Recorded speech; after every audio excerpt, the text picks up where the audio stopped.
วิธีไข่ลูกเคยพวกแก้วง่ายๆเนาะหนึ่งก็คือต้มไข่เนาะต้มไข่ให้สุกพวกแก้วอันนั้น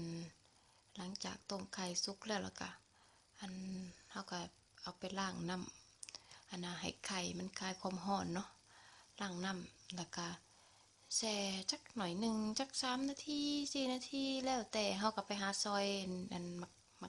กหลงเล่นไว้เนาะ อันนี้ก็แช่ไว้แล้วก็มาปอกพวกเจ้าอันนี้ปอกนะง่ายๆเนาะเห็นบอกอันน่ะมันจะ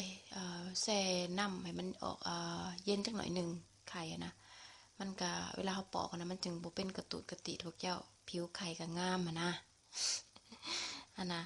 ตะกี้เนาะเขาบ่ฮู้เนาะผู้ปอกไข่ยามใดนี่ติดเปลือกว่าสั่นเวลาอันน่ะปอกไข่แล้วนะพวกเจ้าเอาขึ้นแล้วก็ปามันเสด็จน้ำเด้อหรือว่าเอากระดาษทิชชู่อันน่ะเช็ดซับมันแน่บ่ให้มีน้ำติดไข่เวลาทอดมันจึงบ่แตกใส่มือเนาะน้ำมันนะอันนี้คือเขาเอาเขาอยากรู้ว่าน้ำมันใส่ได้หรือเปล่านะพวกเจ้าเอาไม้จุ่มลงใส่น้ำมันนี่ฟดสักหน่อยหนึ่งนี่ถือว่าน้ำมันพอดีเขาทอดไข่มันจึงบ่ไหม้แล้วกับอันงามไฟกลางนะพวกเจ้าเนาะเวลาเอาไข่ลงหม้อนะพวกเจ้าอันให้เอาไม้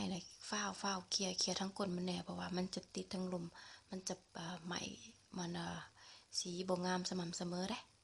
เอาไม้เคลียร์ก้นไปก้นมา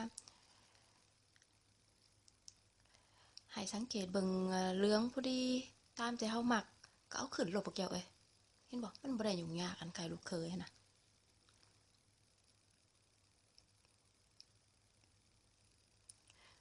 บางเทื่อเขาไปซื้อเขากินเนาะบางเทื่อเขาฝ้าวนะพวกแก้วบางบ่อนก็ขาวบางบ่อนก็เหลืองเนาะแล้วล่ะก็อันก็จะไปเฮ็ดน้ำซอสเนาะน้ำซอสไข่ลูกเขยก็คือเอาน้ำมันใส่หม้อเนาะแล้วก็กระเทียมเจียวหอมๆใส่ออกเหลืองๆนะพวกแก้วมันจึงแซ่บเนาะ แล้วเราก็เอามักเล่นนี่2 หน่วยใหญ่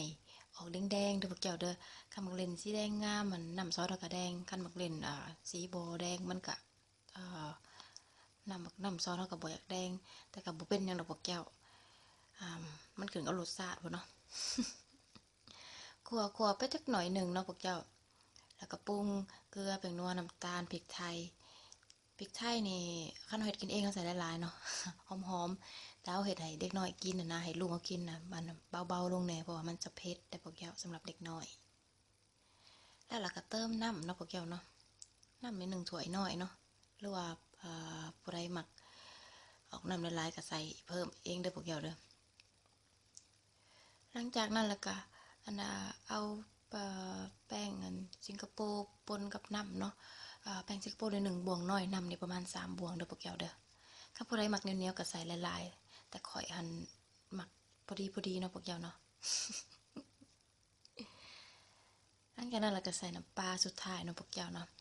เป็ดยังจึงใส่น้ำปลาสุดท้ายเพราะว่าเฮาบ่อยากให้ออกกลิ่นน้ำปลานะพวกเจ้ามันจะกลิ่นแห้งพวกเจ้าใส่ตอนเบาไฟลงเนาะแล้วก็ปล่อยฟุดๆจักหน่อยหนึ่งแล้วเราก็เอาไข่ที่เฮาทอดนะพวกเจ้ามาใส่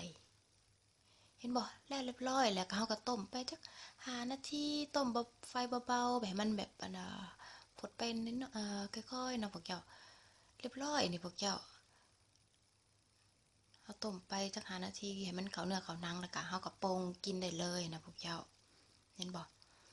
คันผู้ใดมักเผ็ดก็ถิมักเผ็ดใส่จัก2-3 หมากเนาะคันเวลาเฮาสิกินเฮาก็ซอยผักหอมป้อม